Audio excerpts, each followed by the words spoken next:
This is the stage that I will leave it at for the map. Do I already have 4 peppies? Yes, then we're gonna pass.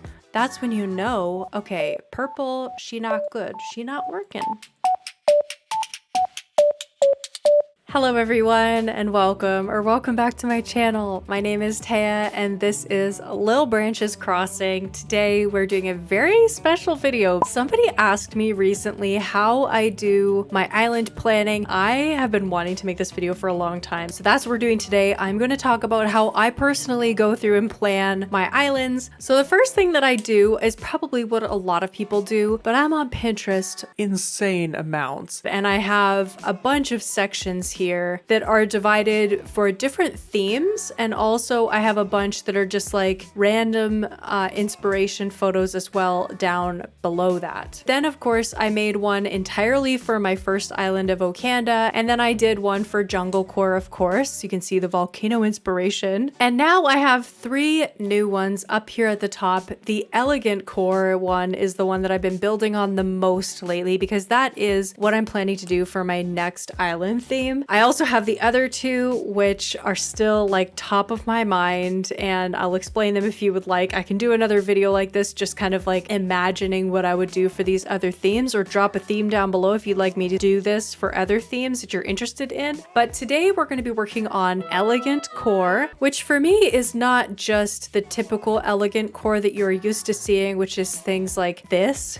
incredibly beautiful castle builds, or this kind of beautiful thing with this hydrangea path. Oh my gosh. But for me, Elegant Core is also going to be mixed with some medieval accents, because I think that medieval also really works well with the Elegant Core, and I can have an island that has some medieval accents and some more elegant accents as well, with a twist. I would also like this to be an elegant cloud core island.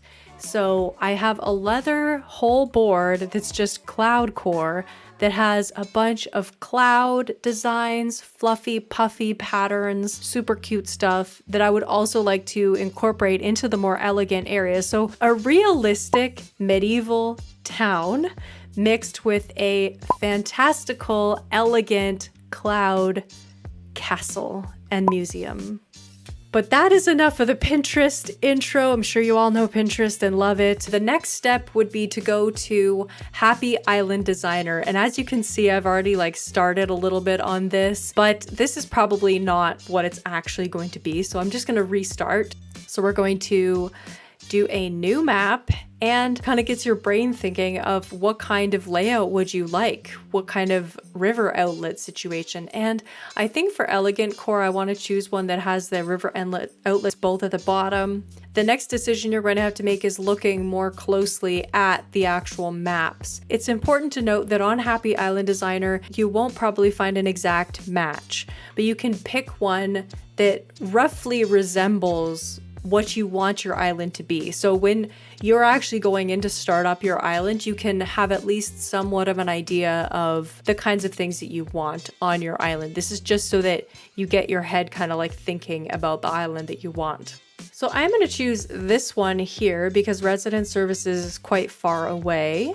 And the first thing that I like to do is just delete all of the terraforming. So for me personally, I want to have some areas feel more medieval and some areas feel more built up. And all of the cloud area, I want it to be on the 2nd level with maybe some dips down to the 1st level, like some sunken waterfalls, that kind of thing.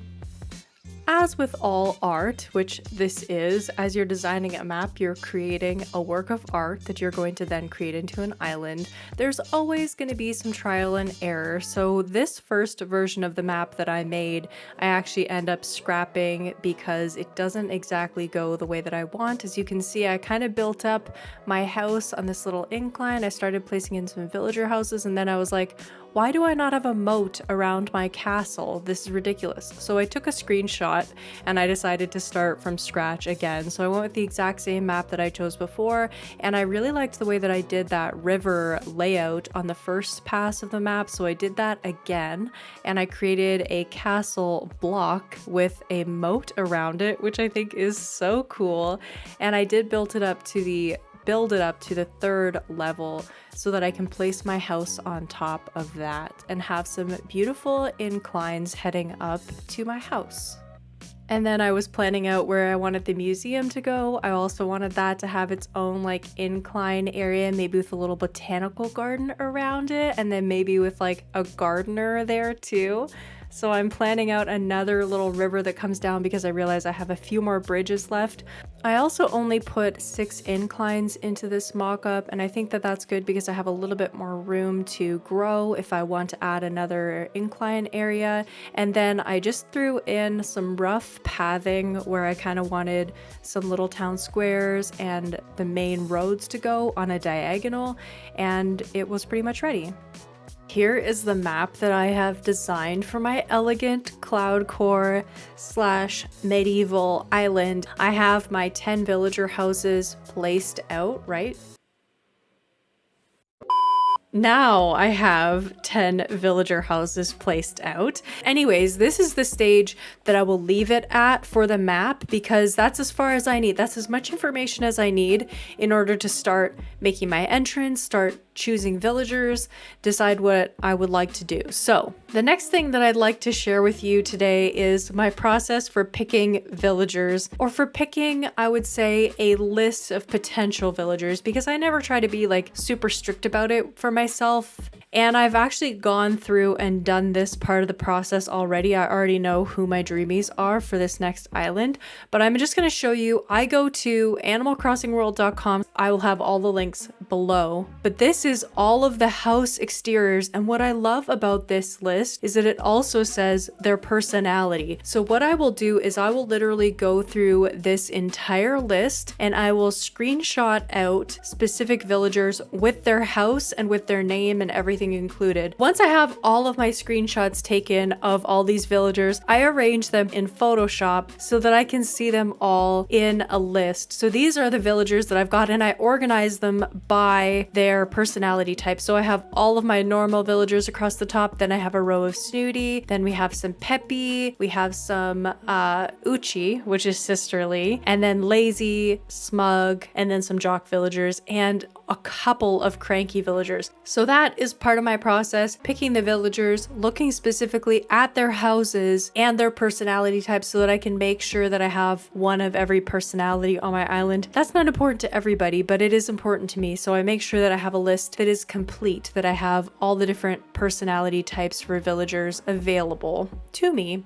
So say I'm looking for squirrels, for example, and I know that there's a lot of squirrels that I like, but I don't want to have to like go through this list again and scroll. What I'll do is I'll come over to the Animal Crossing wiki. So if you go to New Horizons characters villagers, then you can get a list of all the villagers. So I'll just go and look at all of the squirrel villagers. So maybe then I see Pecan and I'm like, oh my gosh, she would be perfect. Of course, you can also see their houses by clicking on their name. But if you want to take a screenshot to put them together into a full list, which I really enjoy, then now I can take a screenshot of that and have her on a list like this. And I find this kind of a list is so cool for villager hunting because you can just pull it up and then you know exactly who you're looking for and who you're not looking for, so that when you see those villagers, you know immediately, oh yes, Felicity, she was on the list. Do I already have 4 peppies? Yes, then we're gonna pass. So that then brings us to our final stage of the island planning process, and that is making a items mood board. Here's an example of 2 different mood boards for 2 different islands. This one up here is a mood board that I made for Papagayo, my jungle core island. It's good to make these kind of lists, especially I find is so helpful for when you're just planning out your island, because it kind of gets your brain thinking of colors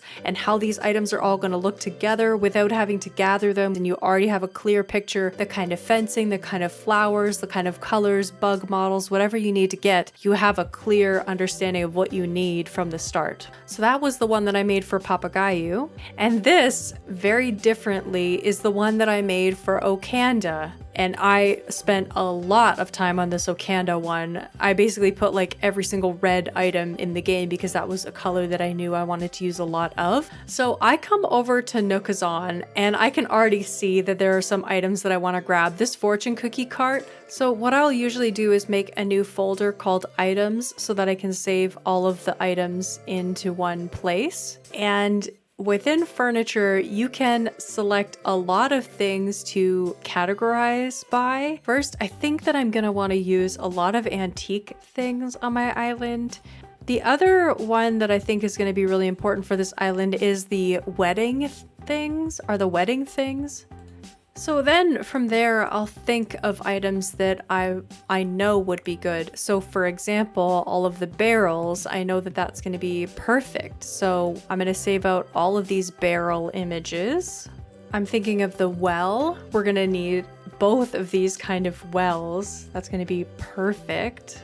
This is when it kind of comes in handy to already have a Pinterest board set up. Immediately I see these tents, so we need to get the kids' tent in this brown configuration. So now, as you can see, I already have a collection of items coming together to kind of show a little bit of a picture of what this island will look like. And I mean, there's many more items that I want to gather. All of this frozen furniture is going to be so key for the elegant cloud core look. Also the tree standees, so it's a little bit of a process. I mean, you're not always gonna have it exactly. You're not gonna have all of the items saved that you'll end up using. It's just to give you a general impression. You don't have to gather every single item and you don't have to be stuck with just these items that you decided on, but it does help with consistency because you kind of get an impression of what you were going for in the first place.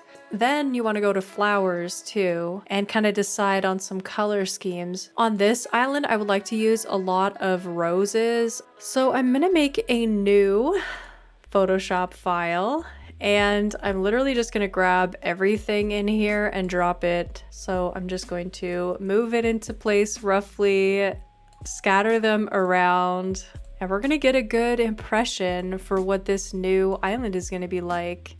This is not cohesive at all, as you can tell, and that's part of the process too. Because I was just randomly placing things, trying to get them all onto the page, they aren't sorted as I would probably like them to. So what I'm going to do is I'm just going to like divide them between my two kind of like halves or parts of my island potentially, because some of these things work better for the medieval part and some of them work a lot better for the cloud portion.